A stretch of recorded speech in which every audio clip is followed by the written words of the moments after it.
Hola, ¿qué tal? ¿Cómo están? Buenos días. Les comento que hoy a las 6 en punto de la tarde, en la 28ª Feria Internacional del Libro de Lima, el Distrito de Jesús María, exactamente en el auditorio Clorinda Mato de Turner, se presentará el libro Crimen Organizado, Extorsión y Sicariato. Así es. Sería la segunda edición. La primera edición fue, si no me equivoco, el año 2015. Esta es una segunda edición, de la autoría del doctor Alonso Peña Cabrera. Él es doctor en Derecho, catedrático universitario y muy experto, obviamente, en ese tema. ¿Cómo está, doctor? Bienvenido a Vital FM. Gracias, Guillermo. Con gusto estar acá contigo. Esa es la segunda edición del libro. Así es. La primera fue en el 2015. 2015. En estos 9 años, para ir directo al tema, ¿cuánto ha incrementado el tema de la organización criminal, sicariato? Esos 9 años aprox. Esto ha ido mucho en aumento. O sea, ahorita estadísticas no podría decirte, pero es el pan de cada día. Ajá. De lo que los delitos de extorsión y sicariato refieren, y cuando estas forman parte o son expresión del crimen organizado de bandas criminales. Uh-huh. Dentro de los grandes riesgos o estos peligros que tenemos todos hoy en día en el Perú, es sin duda estos crímenes que son cometidos por agentes que forman parte de estas estructuras criminales que están generando mucho daño, y están generando mucho miedo y mucho pánico en la población. Uh-huh. O sea, el incremento ha sido ostensible, máxime con la emigración de otros países. Uh-huh. Ese libro se ha hecho bajo una óptica, para hacer ese caso, del derecho penal. Sí, lógico. Jurídica, política criminal y criminológica. Uh-huh, uh-huh. Y la versión 2015, en esos 9 años, me imagino que ha sido ya actualizada en temas de datos. Por supuesto que sí.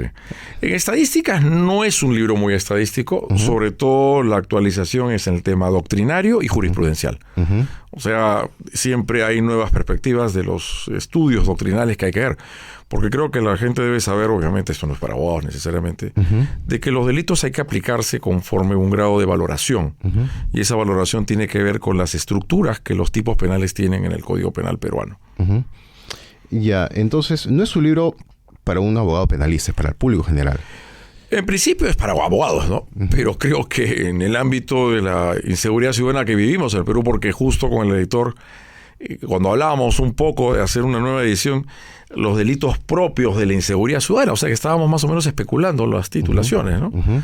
Entonces, si la inseguridad ciudadana forma parte de un problema que nos involucra a todos, ¿no? Al margen de ser abogados, lógicamente que los contenidos son técnicos, pero creo yo que cualquier autoridad que está interesado en cómo finalmente enfrentar de cara a estos delitos, uh-huh. le puede ser bastante útil este libro de crimen organizado, sicariato y extorsión. En crimen organizado podemos llamar, poniendo como ejemplo, robos, asaltos, secuestros. Extorsión y secuestro, pero claro, el crimen organizado tiene muchas facetas, ojo. Uh-huh.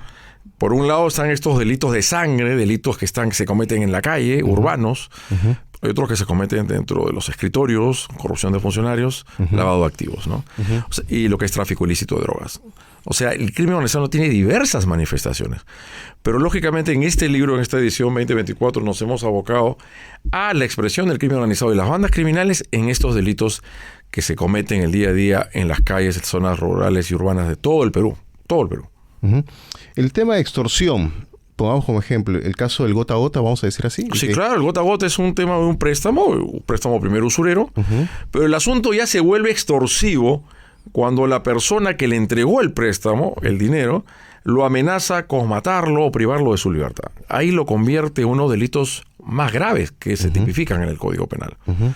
O sea, es no solamente el crédito usurero, porque eso solamente sería usura, uh-huh. sino ya cuando la persona lo amenaza. Si tú no me pagas con los intereses que ahora tienes que pagar, pues simplemente te matamos, privamos de libertad a ti o a alguien miembro de tu familia. Ahí ya se convierte en la extorsión propiamente uh-huh. del delito. Me imagino que si una persona se presta dinero, pide dinero prestado porque el familiar no le prestó, el amigo no le prestó, o sea, llega un punto que un extraño te toca la puerta. Que las entidades bancarias son formalistas, ajá. van a generar ciertos requisitos que esta persona no está en capacidad de cumplir, entonces estos se aprovechan de las necesidades de estos. Saben que no van a pagar, es probable que no paguen ese préstamo.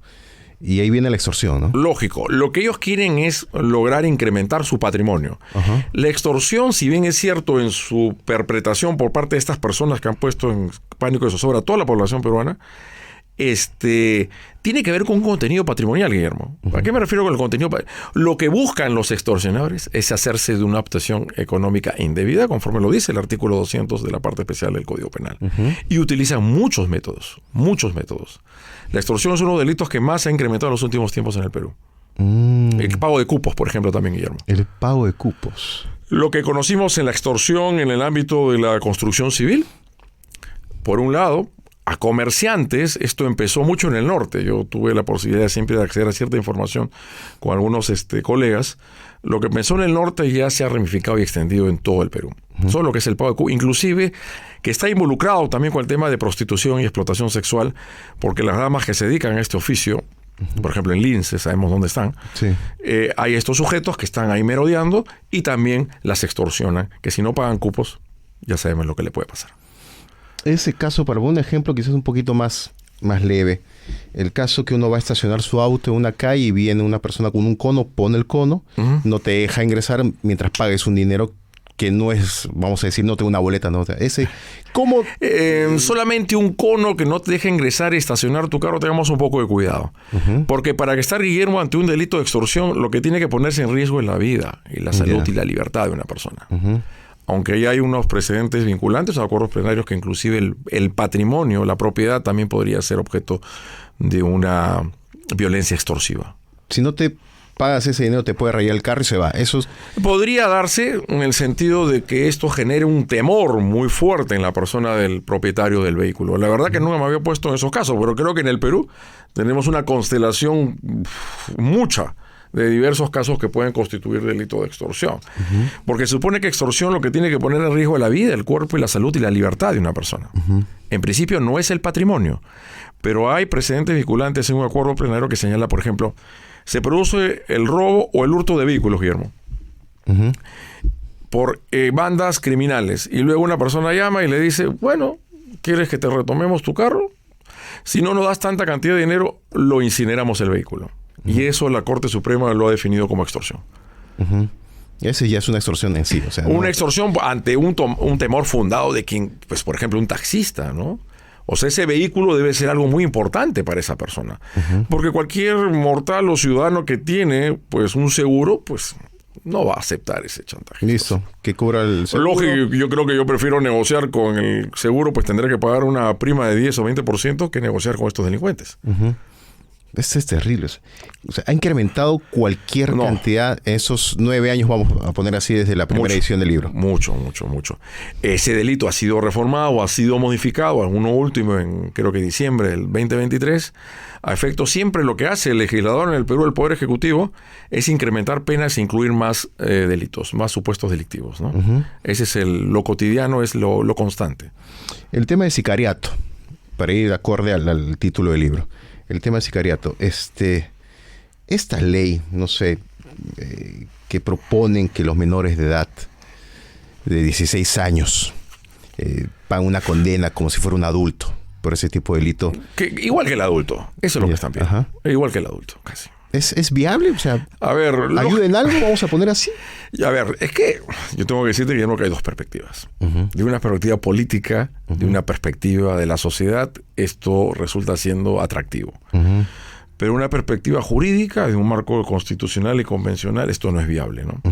O sea, no es a los niños y adolescentes, mejor dicho, los infractores a partir de 14, antes de los 18, ya se señala que no pueden ser tratados igual que los adultos. Lo que algunos no dicen es que hubo unas reformas un tiempo atrás. El decreto legislativo 1348 regula el Código Penal de Responsabilidad de Adolescentes. Y en esos casos de delitos graves puede ser 10 años, ojo. Tal vez pueda incrementarse un poco más. Pero creo que la ciencia penológica enseña que los adolescentes tienen la mayor posibilidad de recuperarse ante un adulto. Entonces, no solo es el Perú, por si acaso, Guillermo, sino es una orientación de una política criminal de la región y de sistemas propios como el Perú, que rige el sistema románico germánico, el principio de legalidad y ciertos principios que tienen en la Constitución, que significa que los adolescentes infractores de la ley penal no pueden ser tratados igual que los adultos. Pero esto, creo que acá en el Perú hay un problema. Nos quedamos únicamente en la represión y dejamos de lado la prevención. Eso es importante, la prevención. ¿Hay una cultura de prevención en estos casos? En lo Según tu absoluto. experiencia. Por nada del mundo. Yo no veo... No lo dudaste. Yo no veo dudaste ningún la respuesta. atisbo, Guillermo, de cultura preventiva. Porque nadie se pregunta, me acuerdo cuando sucedió, no sé si recuerdas tú a Gringallo, un sicario muy reconocido. Claro. Y me acuerdo que un sociólogo o algo se preguntó, ¿y alguien se ha preguntado de qué familia proviene Gringallo? De esos factores culturales, sociales, familiares, económicos, que inciden en que aparezca. Estos sicarios van a seguir apareciendo por doquier, y más aún con la gran inmigración que ha venido de Venezuela. Y obviamente lo que sí me he dado cuenta, que estas organizaciones y bandas criminales contratan a menores de edad. ¿Por qué? Por algo muy claro. Porque le van a decir, no te preocupes, si es que te agarran, el máximo que vas a poder es 10 años. Pero si un día siguiente ya tienes 18 y lo cometes el delito, puedes ir de 35, 30 años o pena de cadena perpetua. Entonces el joven dice, bueno, la cantidad de dinero que van a dar... Costeo algo de mi familia, saldré después, también hay beneficios penitenciarios, estaré 5, costo-beneficio. Yo recuerdo un gran libro de Jesús María Silva Sánchez, El Homos Económicos, el delincuente racional, y sobre todo el económico, ¿no? Hace un coste. ¿Cuánto me cuesta, cuántos son beneficios y perjuicios de cometer una conducta delictiva? Entonces, para redondear el tema, estas organizaciones están bien estructuradas. Totalmente, lógico. O sea, no son ladronzuelos al azar, no son organizaciones muy bien constituidas. Están cohesionadas, estructuradas, no son improvisadas. Y lastimosamente a veces pueden estar de acuerdo, metidos en ciertas alianzas con la corrupción de ciertas instituciones públicas. Podrían haber ramas por aquí, por supuesto. allá. Y ya el mismo Ministerio Público que yo represento ha advertido en algunos casos que han habido miembros de la Policía Nacional. Es probable. Es probable, sí. Claro, yo no tengo nada contra esa institución, pero somos realistas de lo que sucede en el Perú. Porque creo que la experiencia enseña no solamente con el tema de la extorsión, el crimen organizado, lo que sucedió, el terrorismo, lo que sucedió el narcotráfico en Colombia, en México, que mientras quedaba corrupción, no sé si te das cuenta, no se atacaba frontalmente estas organizaciones. Para retornar al tema de la prevención, prevención llamamos a que los jóvenes, desde muy pequeños, la familia trabaja, sale, el papá, mamá no están presentes en el hogar. El padre le enseña a portar armas de fuego a veces, a los 13, 14, 15 años. O sea, hay una suerte de aprendizaje social que dicen los criminólogos, ¿no? Hay una anomia, hay una suerte de transmisión, no solamente transmisión de valores, sino de antivalores, de la forma como tienen que ganarse la vida. Al margen, obviamente, que estos niños o adolescentes han tenido una familia disfuncional, alcohol, droga, violencia. Esa es la característica. Y no sé si habrás visto la violencia que hay en algunos colegios. La otra vez yo vi en la televisión unas peleas o broncas, ya de una manera más coloquial dicho, fuertísimas, entre que hasta le pegaban a un maestro. Sí, vi. No sé si lo viste. Sí, claro. Entonces eso te muestra que estas personas, ¿a qué se van a dedicar luego? Al delito. Sí, efectivamente. Mientras un alumno que grababa con el celular. Sí, grababa. Festejando, alardeando. Pegándole al maestro. Al profesor. Y después bronqueándose entre ellos. Y acuérdate que ahí surge lo que es el pandillaje. Las barras bravas. También. O sea, son varios factores que anidan en una situación que ya desbordó. Esto ya se desbordó. Y lastimosamente en el Perú solamente se quiere ir a la represión. Que está bien, hay que reprimir, hay que sancionar, pero hay que hacer algo para que menos personas estén involucradas en delitos de esta naturaleza. Y esta famosa, ya que tocas el tema de las barras bravas. Uno va a un partido de fútbol, va con la familia, deja el auto, le rompen el auto porque ese equipo perdió y es un daño material, ¿no? ¿Cuál sería la pena o el castigo que recibe? Lo que pasa es que el pandillaje pernicioso tiene, creo que en este caso será 5 o 4 años de... En el caso de adolescentes se le llaman medidas socioeducativas, Guillermo, no penas. Sí, revisa el Código de Niños Adolescentes y revisa el Código de Responsabilidad Penal Juvenil y se llama socioeducativas. En cambio, a los adultos, 18 para arriba, se le llama penas. Sobre todo la pena privativa de la libertad. ¿Por qué se le llama socioeducativa? Porque supuestamente lo quieren reformar. El problema es que estos centros reformatorios, entre comillas, no los reforman. Ingresan por haber cometido hurtos y salen también cometiendo robos y extorsiones. Porque también dentro de las cárceles, Guillermo, sabe que también se cometen delitos. Salen preparados, ¿no? Sí, o sea, es una carrera criminal. Lógico, a veces se ha visto casos en que se reforman, ¿eh? Ha habido algunos tratamientos, ha habido ciertos programas de la policía, los meten en temas cívicos. Por ejemplo, yo creo que el servicio militar podría ser algo interesante. Que ya no es obligatorio. No es obligatorio, creo que los adolescentes en Europa sí lo es. Yo creo que esa es una forma de alentar y fomentar los principios y valores de una sociedad democrática, ¿no? Pero mientras que estos chicos estén en la calle sin control alguno de sus padres, mientras que los colegios no funcionen lo más mínimo y le pegan a los maestros, estos que van a hacer las organizaciones, lo van a buscar estos chicos. ¿Para qué? Para cometer sicariatos. Le dan un arma, le enseñan a manejar una motocicleta. Armas, motocicletas, bueno, equipos celulares, son todos los instrumentos que requieren. No sé si recuerdas el año pasado, en febrero o marzo, en pleno San Miguel. ¿Te acuerdas? Claro, a la familia. Claro, bajaron 3 o 4. A plena luz del día. Ahí sí no estoy seguro si eran menores, ¿sabes? Creo que ya eran mayores. Pero a plena luz del día. Bajan y acribillan a gente. O sea, en el Perú, esta delincuencia se ha vuelto tan feroz y desalmada que no les interesa un pepino, disculpa la palabra, que lo graben. No les interesa que registren sus caras, sus cuerpos y nada, ¿no? Saben que pueden estar plenamente identificados, pero no les importa, siempre adelante. O sea, han perdido todo, no sé si lo puedo decir, todo vergüenza, finalmente, a cometer un delito al frente de la gente. Y en ese libro, Crimen Organizado, Extorsión y Sicariato, se plasma todo esto. Tratamos de compilar todas las temáticas que de una u otra forma están relacionadas, ¿no? Porque los delitos per se o propiamente es la extorsión, el sicariato, y tenemos también la explotación sexual y la prostitución. Y a veces estos delitos son cometidos a través de organizaciones criminales. Claro que hay un delito de organización a delinquir, que es el 317 de la parte especial del Código Penal. Y que también ha sido objeto de reforma en los últimos tiempos. Entonces, la presentación va a ser hoy, 6 de la tarde. Hoy 6 de la tarde, la Feria del Libro. Invito a todos. Yo creo que esta es una discusión, como tú lo dijiste, no solamente involucra a abogados, a todos los ciudadanos, porque la inseguridad ciudadana que vive el Perú nos afecta a todos por igual.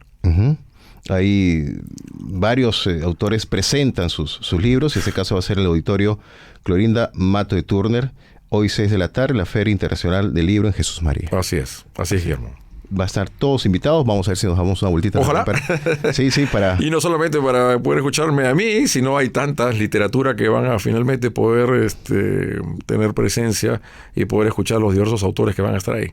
¿Y habrá una tercera edición del libro, no? Sí, vamos a ver que se agote esta edición y obviamente tomándolo en cuenta con el editor, ¿no?